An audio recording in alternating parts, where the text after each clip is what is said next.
नमस्कार, मैं नीलम अरोड़ा। मेरे चैनल पर आपका स्वागत है। आज फिर से मैं एक ऐसा विषय लेकर आई हूँ जिसके लिए हम बहुत बड़ी बड़ी बातें करते हैं, हमेशा स्वयं को परोपकारी दिखाते हैं, लेकिन व्यवहार में क्या सच में हम परोपकार करते हैं? क्या है ये परोपकार? दूसरों की भलाई करना। परोपकार करने की एक खुशी से दुनिया की सारी खुशियाँ छूटी हैं। यह नहीं सोचना चाहिए कि केवल धन से संपन्न व्यक्ति ही परोपकार कर सकता है, जो कि हम अक्सर सोचते हैं। हम अक्सर ये कहते हैं कि हाँ, वो संपन्न है इसलिए वो ये सब कुछ कर सकता है। नहीं, परोपकार के लिए धन की नहीं, आपके मन की आवश्यकता है। यह भावना मन से आती है। जो मनुष्य सदा परोपकार के कार्य में लगा रहता है उसका भला तो अपने आप ही हो जाता है। उसी प्रकार जैसे मेहंदी पीसने वालों के हाथों पर रंग आ जाता है। आइए इसके लिए मैं आपको एक कहानी सुनाती हूँ। एंड्रोक्लीज और शेर की कहानी बहुत पुरानी कहानी है, शायद हम सब लोग जानते होंगे, सबने पढ़ी भी होगी, लेकिन आज हम उसको परोपकार से जोड़ते हैं। कैसे?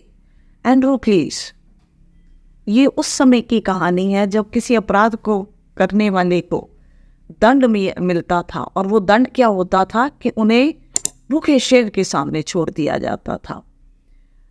एंड्रोक्लीज भी एक ऐसा ही पर्सन था। उसे गुलाम था, दंड दिया, उसने कोई अपराध किया था और उसे सजा दी गई मृत्यु की।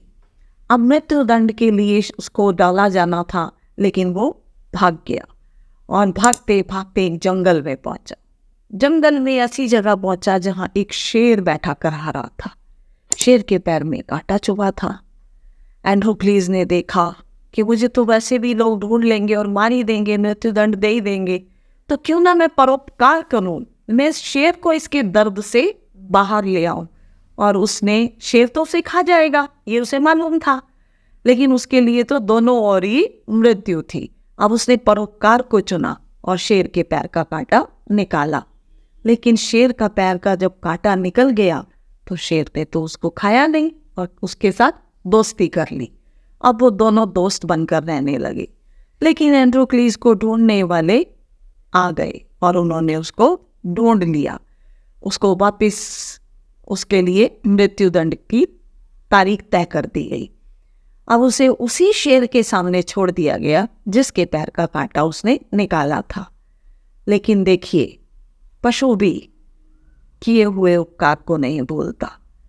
जब शेर ने एंड्रोक्लीज को देखा और उसने उसको खाया नहीं, उसको मारा नहीं, उसे याद था कि इसने मेरे साथ उपकार किया है, और उसने शेर ने एंड्रोक्लीज को छोड़ दिया। लोग देखकर हैरान हो गए कि एक पशु भी मित्रता निभाता है। और आप हम छोटा सा उपकार भी सोचिए, कभी बिना बताए, बिना किसी स्वार्थ के कभी किया है? नहीं, हम अपने इस उपकार में हमेशा स्वार्थ देखते हैं। आज परोपकार का स्वरूप बदलता जा रहा है। परोपकार का आवरण ओढ़कर लोग स्वार्थ की पूर्ति करते हैं।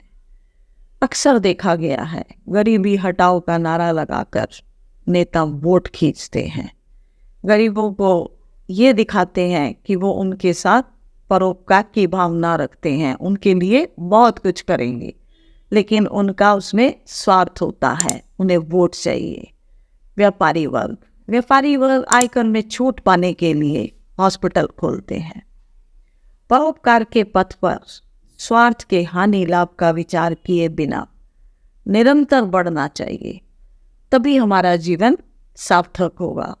जो पराये काम आता, धन्य है जग में वही, द्रव्य को जोड़कर कोई सुयश पाता नहीं। तो ये संकल्प करें, परहित सरिस धर्म नहीं भाई, कि परोपकार से बड़ा कोई धर्म नहीं है। हमेशा अपने मन में उपकार की भावना रखिए, कभी किसी को नुकसान ना पहुंचाए। जितना भी हो सके दूसरे को लाभ पहुंचाने का प्रयास करें, इसी को परोपकार कहते हैं। आज हमने जाना परोपकार क्या है, बिना स्वार्थ के किया गया दूसरे का उपकार।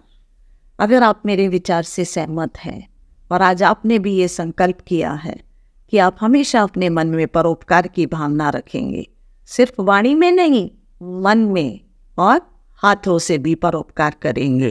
तो अगर आप मेरे विचारों से सहमत हैं तो मेरे चैनल को सब्सक्राइब करिए, वीडियो को लाइक करिए, शेयर कीजिए ताकि आप मेरे साथ जुड़े रहें। धन्यवाद।